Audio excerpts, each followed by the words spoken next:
నిజామాబాద్ ఉమ్మడి శీతాకాలం తీవ్ర ప్రభావం చూపడం ప్రారంభించింది. అయితే ఈసారి చలి సాధారణం కంటే ముందుగానే తీవ్రతను కనబరుస్తుంది.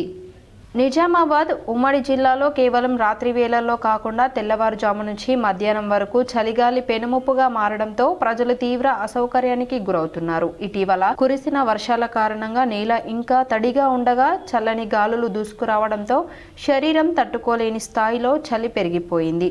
ఉష్ణోగ్రతలు పడిపోవడంతో ఉదయం జీవన కష్టసాధ్యం. ఉదయం 6 గంటలకు బయటికి వచ్చిన వారికి చల్లని గాలి అస్సలు తట్టుకోవడం కష్టంగా మారింది.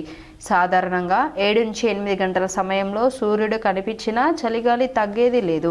ప్రజలు ఏమంటున్నారంటే సూర్యకాంతి ఉన్న వేడి తెలియడం లేదు. స్కూల్కి వెళ్లే పిల్లలు వణికిపోతూ బయలుదేరుతున్నారు.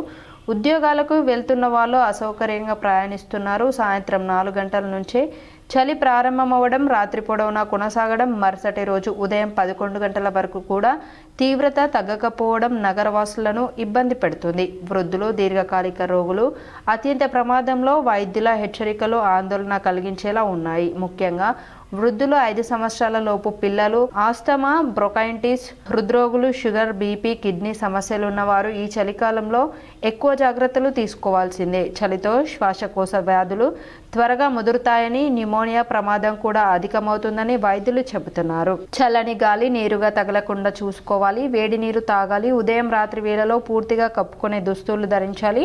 పిల్లలను బయటకు ఎక్కువసేపు తీసుకెళ్లరాదు.